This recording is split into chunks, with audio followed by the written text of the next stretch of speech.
the 2-minute drill, how have you seen that develop over the course of the season, just in terms of Bo and the rest of the offense's comfort in those scenarios? Yeah, I mean, we've had to rely on them quite a bit. We've had a lot of, situations, and I think performed well overall. And again, it evolves somewhat based on the opponent you're seeing. And some of the coverages you expect, what their pressure packages are, and so we kind of have a library that we draw from. I think the more you do it, the more success you have. Guys get more comfortable with it, more confident, and hopefully we can keep being successful in those situations. How much of that is Bo just being able to get in and out of the right stuff in those moments? Is that a leap from him in your mind? Yeah, I mean, I think it depends what we're talking about. Obviously you got clock is stopped and we huddle up and get to plays, that are in the game plan, or just plays that, are part of our 2-minute huddle package. And then we have clock is running and you're going to the line of scrimmage with a call at the line of scrimmage. And, usually you're trying to conserve as much time as possible, so you're not getting in and out of different plays. It's kind of like, hey, here's our basic, day one install stuff that we know by heart and feel like we can execute no matter what. And, there's really not as many of those as, we practice the heck out of it. And, in a 2-minute drive, you might have 2 of those, really. It's not usually the whole drive because the ball gets out of bounds or there's an incompletion or a timeout. So, you're usually facing a third down defense when you're huddling up. And so we're drawing often from that list. When we're in the huddle, and then our 2-minute at the line of scrimmage menu when the clock is running. Coach, how much at all are you able to draw on last year's wild card game against the Bills in order to pick up things, or is it last year so it doesn't matter at all? Well, I think you get a feel for how they played you last year. It was a long time ago, so teams evolve, personnel evolves, so you certainly look at it, and then. You're watching the whole season and getting the totality of what they've done. Try to see if things change based on who's healthy and who's not. So it's definitely, something that we look at, but it's not like the only thing, obviously. Joe, there's some, vulnerabilities in the run. If you look at the numbers, how do you emphasize run game without maybe overemphasizing? It's always a goal every week to be able to run the ball effectively. And so you plan the same way. And I think the way you do that is, you're just watching how the game's going. And so obviously if a team's running the ball well or doing anything well, they try to stick with it, if they're smart anyway, and until the defense stops you. And so if, you always start the week, you get the stat sheet and you get excited, and then you watch the film and you're like, it's not as bad as everyone said.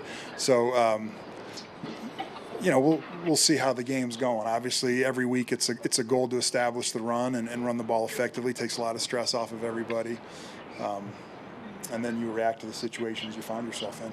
Kind of piggybacking off that, Coach, when you look at the hot hand approach for a running back, you're going to watch how the game flows, but how difficult is it as a staff to know, like, hey, Jalil's feeling it, let's give him a little bit more. RJ's feeling it, let's give him a little bit more. Yeah, there's certain plays that are tagged in the game plan for those guys, and then there's just, hey, let the running backs go. And, Lou Ianni, our running back coach, does a good job with that, and so kind of rely on him and his feel oftentimes to make those decisions. Jalil didn't get as many touches as he has lately during a good course of the season.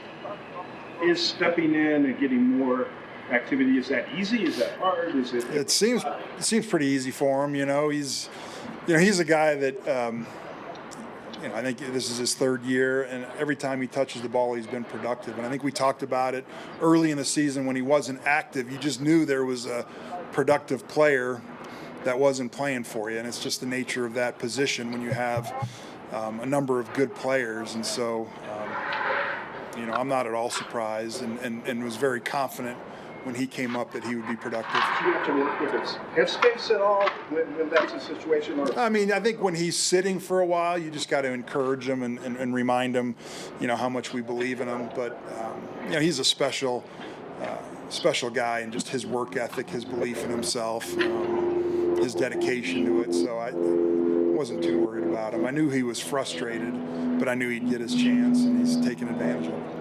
So BJ, last year was last year, okay? Yes. Certain things we can take away, but the evolution of your defense, the impact of last year's game, going out and getting guys like Huff and Greenlaw, what kind of emphasis will those guys have this year? I think it's made a difference, from day one, obviously. When you gain, two guys like, Huff and Dre, you're gaining guys who've been in big games, so that was huge for our young defense. Those two guys love football. So the practice parts, the meeting parts, man, those guys are on fire every single day. So it was definitely a positive effect on our young guys. But again, two guys who've played in big games, for a long time in San Fran, and who've been on great defenses. So that helps our young guys kind of, push forward to that. Vance, obviously a busy week from you last week. I'm just curious, how much was the preparation for all that done during the off season, knowing that you were going to have that opportunity? Honestly, guys, it wasn't much prep. This is probably my third or fourth time going through the process, and it was more of a conversation for me. And what you learn in the process is the prep's overrated. And having a book is overrated. It's more of a conversation. It's the right fit. But most of all, you realize that winning helps. So my focus was the Broncos the entire time and winning games, and whatever happens, happens. But you have to win to gain respect for those jobs. The off-season work I haven't done in 4 or 5 years, to be honest. And again, it's more of a conversation, about what they need and what I can bring, and that's pretty much it. Very simple. How beneficial was it having the bye week in order to do those instead of having to balance that with games? Yeah, I mean, it was definitely beneficial. The rules are set up that way, for teams who have the bye week. But again, it was more about resting our players and resting myself and having a great plan for this week. That's the benefit for me. And again, the job stuff for me, guys, is back burner. And again, winning is a priority right now, and what happens after it happens. I can control that. How gratifying is it, though, for you that so many teams are expressing an interest in you to be their guy? I imagine that's got to be gratifying. I think it's flattering, but it speaks to the entire program. And again, I think when teams want to hire a coach from a winning program, right, they want the recipe. So it speaks to Coach Payton, it speaks to the ownership, it speaks to George, our players. It's everyone's reward, kind of, so to speak. It's strange that way, Obviously, when teams are struggling and they want to make a change, they look towards the teams who are winning, and how we flipped it here in the last 3 years is pretty special, and it's a way to do it, So that secret lies with us, so they want that secret. BJ, understanding the absurdity of this question, how close is Josh Allen to being that one guy that can beat you just about any way on a football field? He's a special player, obviously. It's certain guys in this league that can take over games, and he's one of those guys. But we knew to win the championship here, it was going to go through Patrick and Lamar and Josh, and Joe Burrow. That's the AFC side, unfortunately. That's where we live. So we knew we got to face one of those guys eventually. So watching Pittsburgh and Baltimore last week, I was cheering for Pittsburgh because I knew that Lamar can wreck your dreams, and so can Josh. So that's part of it. If you're going to win the AFC side, it's going through those 4 guys, and it's our turn. How hard a lot of the players have talked about how they like when coaches kind of have their back, say good things about them. Sure. During this time, we talked to a bunch of players about you. What do you think it would be for him to be a head coach there? And everyone on the defense really kind of second praise. What does that mean for you when the guys that you coach up are supporting you like that? It means a lot, guys. I think in a National Football League, when you're coaching these guys, it's more of a partnership. And you want the best for them, and vice versa.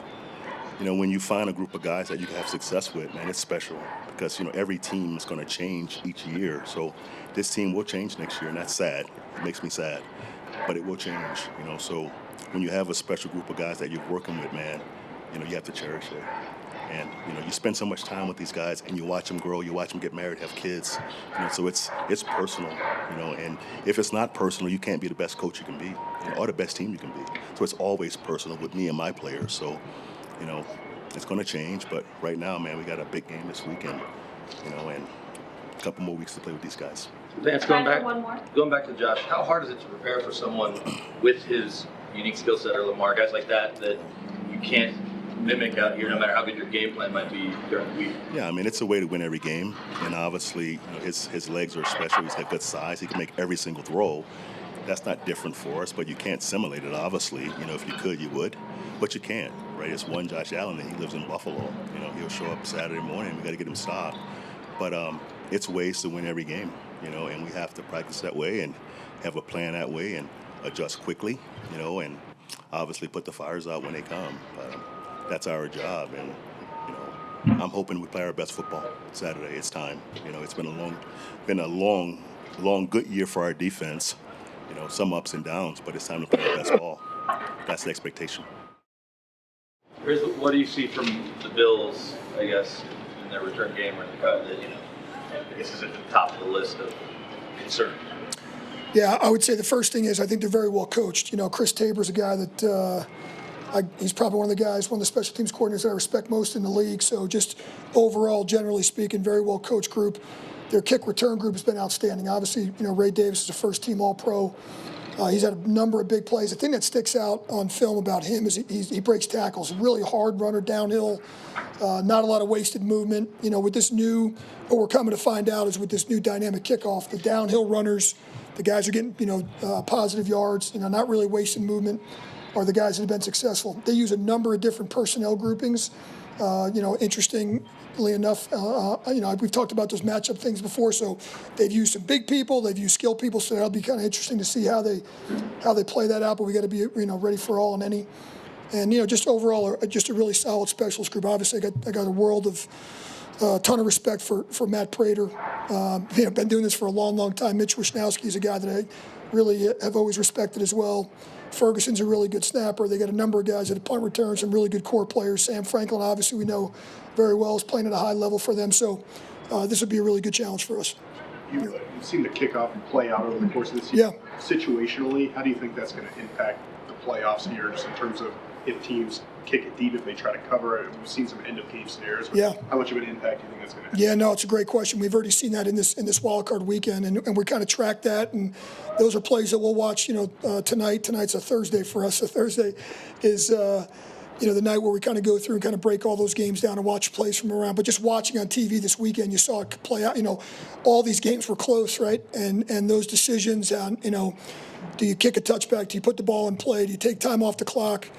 The field position at the end is super important. And I think there was one of the games where the ball came, short of the landing zone, and now all of a sudden they're at the 40-yard line. So all those are going to be, really every play. And that's the thing that kind of stuck out to me watching the wild card weekend is not only special teams, and there was a lot of, big special teams plays, but just how every single play can impact the game, whether it's a kickoff, a punt, a field goal, offense, defense. So, yeah, I think how you watch teams play out the end of the game is going to be, really important. I mean, we added, I think it was 1,500 plays, 1,500 kick returns, roughly, give or take, with the dynamic kickoff this year, as compared to 2 years ago. So it's really changed a lot. Changed the beginning of the game, who's taking the ball, decision on the coin toss, overtime, all those things come into play. So go ahead. How much of those are predetermined decisions in terms of, hey, we know if it's the end of the game, we're going to do this versus the feel of the game and kind of making it based off? Yeah, the coordinators always meet with Sean, leading up to the game and kind of have a plan going in, like, hey, this is what we're going to do in the coin toss. This is what we feel like they're going to do. If we get to overtime, this is what we're going to do. So a lot of that is going to be predetermined. A lot of it has to do with weather. Always factors in the team you're playing. So yeah, a lot of that's kind of predetermined by game, not a blanket statement. You had an interview with the Giants this past week. What was that experience like, and how beneficial was it that you had the bye in order to do that? Yeah, listen, it's always nice to have those opportunities, but I can say my sole focus has kind of been on the Bills. It's nice to get those opportunities, and we can kind of cover that. But listen, it was great, but no different than Vance and Davis and Jimmy. We all got to stay focused on this game, and I think Sean's done a great job of making sure that the whole building is locked in on the Buffalo Bills, and that's really what we're doing. Riz, going back to the kickoff, how much does the quarterback that the Bills have change the approach versus other quarterbacks you might face in terms of kicking it deep? just Yeah. with the touch. Well, They don't have the return they have. I would say this, just a blanket statement. You're always going to look at the quarterback. Their success in 2 minutes. All those things are going to factor in. Whether it's obviously we got a lot of great quarterbacks in our division, right? So we have that come up a bunch of times every year. So yeah, all those things are going to factor in. End of the half, end of the game, and so certainly any dynamic quarterback, you always kind of take that into account. Hey, Coach, if I can piggyback on coaching situation. Yeah. The question. If a opposing team came to you and wanted your recommendation for Vance, in a nutshell, what would you tell them right off the top? Well, yeah. The things that they'd be getting. Yeah, listen, I don't know if you're aware, but Vance, this is not the first time Vance and I have worked together. We worked together at the Dolphins. Vance, the human being, is the thing that I would sell the most. He's just a fantastic person. He's got great character. Man, I'm happy as heck to work with him again. Love being around him, and I haven't even talked about the coaching yet. But the players love him. He's a player's coach. He demands respect, and he's certainly. You look at what he's done statistically and all that stuff. So I have nothing but superlatives to say about him. But I know he's locked in on the Buffalo Bills as well. But as a human being, Vance Joseph is an A+ guy. Well, I know you're focused on the Bills being Miami, University of Miami, with your son and your daughter down there. How excited are you, and how cool is it to see the win? Yeah, well, listen, I'll definitely. Sean was generous enough to let me go down to the game, so that was awesome. So I'd definitely like to give a shout out to the Miami Hurricanes and wish them the best of luck. It was awesome, just awesome to watch. I've known Mario Cristobal a long, long time, and my daughter Mackenzie's director of recruiting there. My son Casey's a linebacker, and so I'm obviously excited for them. What a phenomenal, just a phenomenal year, and I hope they finish up. It's going to be a heck of a battle. Coach Signetti, I know for a long, long time, back to the IUP New Haven days, and he's a heck of a coach. But I know they'll be ready. The Hurricanes will be ready, and I'm really, really proud of both my daughter and my son. Absolutely. Darren, when you evaluate big picture how this team's ascended to become the top seed in the AFC playoffs, what sort of role do you think ownership has played in that, and what have your interactions been like with Greg and Carrie since you've been here? Yeah, listen, I guess just speak for myself. I was very, very fortunate in this past offseason to have a lot of different options. I'm not trying to pat myself on the back. I'm just saying I was fortunate to have a lot of teams, talk to me about, going to those. And that's one of the things that came into play. I could tell you one of the things that Sean and George emphasized to me, when I was making the decision on where I was going to go and to come here, about how great the ownership is. And I've seen nothing, nothing different. They've been awesome. Greg and Carrie have been great. Just the support. It's almost like anything you need. They're phenomenal people. I love seeing them around here all the time. I've been to other organizations where you don't really see ownership. They're not as present. Love having them around. The support's phenomenal. Always positive, always great. And so, listen, I think it's a big deal. And when you do have coaches and players out there that are making decisions in free agency to make these types of choices, to know that you have the full 100% supportive ownership is a big deal. It is. And listen, I can tell you that everything that George and everything that Sean told me coming here has come to fruition.